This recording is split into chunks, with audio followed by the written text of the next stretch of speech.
channelnya. Bosan, berita terus, capek aku. Sabar, beritanya seru nih. Enak. Kak, ganti. Gak sabar amat sih. Kak, pokoknya ganti. Apa sih? Assalamualaikum warahmatullahi wabarakatuh. Salam Kukar Pintar. Halo semuanya, apa kabar? Senang bertemu kalian kembali bersama saya, Rahmawati. Untuk kali ini saya akan membahas materi IPS kelas 8 semester ganjil bab 2, pengaruh interaksi sosial terhadap kehidupan sosial dan kebangsaan dengan tema konflik sosial. Tujuan pembelajaran kali ini, setelah proses belajar mengajar, diharapkan siswa dapat menganalisis konflik sosial dan menganalisis upaya mengatasi konflik sosial. Di awal tadi kalian sudah menyimak video bukan? Pada video tersebut diceritakan tentang dua orang kakak beradik yang tidak akur saat menonton televisi. Mengapa ya dengan saudara sendiri kadang kita tidak akur? Ya, faktor penyebabnya karena kamu dengan saudara kamu adalah individu yang berbeda, sehingga terdapat perbedaan dalam hal sifat, selera, pemikiran, hobi, dan lain-lain. Sekarang kita akan membahas tentang pengertian konflik menurut Kartono. Konflik merupakan proses sosial yang bersifat antagonistik dan terkadang tidak bisa diserasikan karena kedua belah pihak yang berkonflik memiliki tujuan, sikap, dan struktur nilai yang berbeda yang tercermin dalam berbagai bentuk perilaku perlawanan, baik yang halus, terkontrol, tersembunyi, tidak langsung, terkamuflase, maupun yang terbuka dalam bentuk tindakan kekerasan. Siapa saja yang terlibat konflik? Semuanya bisa terlibat konflik, baik antar individu, individu dengan kelompok, atau kelompok dengan kelompok. Sekarang kita akan membahas tentang faktor-faktor penyebab konflik sosial. Yang pertama, perbedaan individu. Yang kedua, perbedaan latar belakang kebudayaan.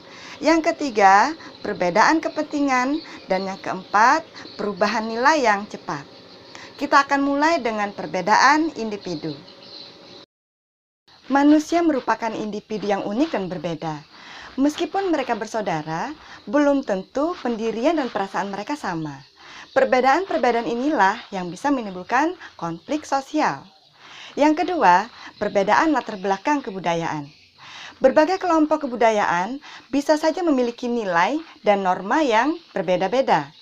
Perbedaan-perbedaan ini dapat menimbulkan konflik sosial, sebab kriteria tentang sopan atau tidak sopan, pantas atau tidak pantas, atau bahkan berguna atau tidak berguna dari sesuatu hal atau benda, fisik maupun non-fisik, tentunya berbeda-beda dari suatu budaya dengan budaya yang lain. Kemudian yang ketiga, perbedaan kepentingan. Perbedaan kepentingan terhadap suatu masalah bisa menimbulkan konflik sosial. Misalnya, masalah upah antara buruh dengan perusahaan atau majikan biasanya terdapat perbedaan keinginan. Buruh ingin upah yang tinggi, sedangkan perusahaan atau majikan ingin upah yang rendah, sehingga menekan biaya perusahaan. Berbeda bukan?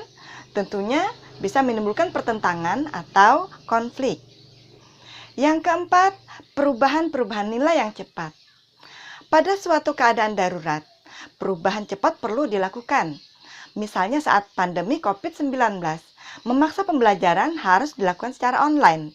Suka atau tidak suka, guru, siswa, maupun orang tua harus mengikutinya walaupun menimbulkan konflik sosial pada sebagian orang. Sekarang kita akan membicarakan tentang akibat-akibat konflik sosial.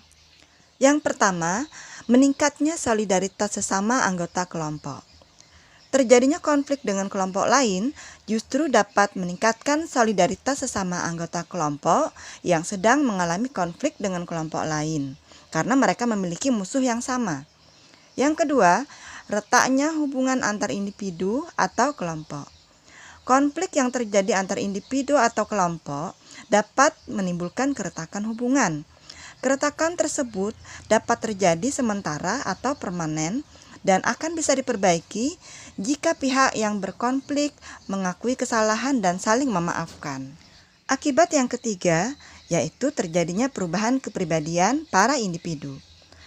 Perubahan kepribadian dapat terjadi pada kedua belah pihak yang mengalami konflik. Kedua belah pihak dapat saling menyesuaikan atau justru masing-masing mempertahankan kebenaran yang diyakini. Selanjutnya, rusaknya harta benda dan bahkan hilangnya nyawa manusia. Konflik yang berujung pada kekerasan fisik dapat menyebabkan kerusakan dan hilangnya nyawa manusia. Sebagai contoh, konflik yang diakhiri dengan peperangan. Akibat lain dari konflik sosial, diantaranya akomodasi atau penyesuaian, dominasi atau penguasaan, bahkan penaklukan salah satu pihak yang terlibat dalam pertikaian. Sekarang saya akan membahas tentang cara menangani konflik. Yang pertama adalah cara menghindar. Kadang orang merasa tidak ada manfaatnya melanjutkan konflik dengan orang atau kelompok lain, sehingga dia berusaha untuk menghindar atau menjauhi masalah dengan orang tersebut. Yang kedua, dengan cara memaksakan kehendak. Terdapat individu atau kelompok yang memandang bahwa pendapatnya atau idenya paling benar dan dia berusaha memaksakan kehendaknya dalam memenangkan konflik.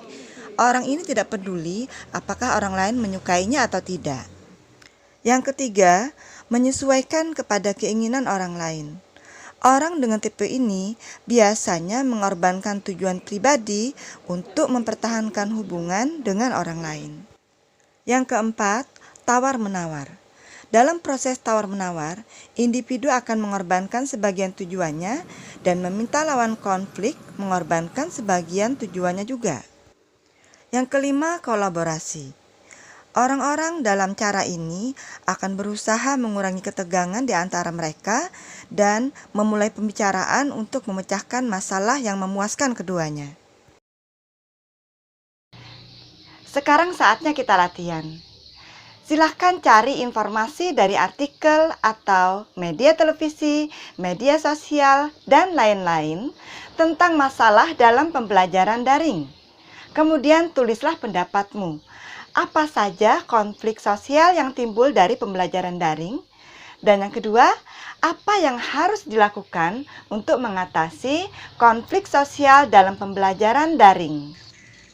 Kalian sudah menyimak materi hari ini, bukan? Apa saja yang telah kalian peroleh dari belajar hari ini? Apakah kalian senang mempelajari materi hari ini? Jangan lupa belajar untuk materi selanjutnya tentang integrasi sosial. Akar konflik adalah perbedaan. Perbedaan tidak mungkin dapat dihapuskan. Kita tetap dapat hidup rukun dengan orang yang berbeda selama kita masih memiliki sikap saling menghargai dan menghormati orang lain. Dan tentunya kita tidak melakukan hal yang merugikan atau mengganggu orang lain. Demikianlah materi Ibu hari ini tentang konflik sosial. Semoga bermanfaat dan Assalamualaikum warahmatullahi wabarakatuh. Salam Kukar Pintar. Sampai jumpa.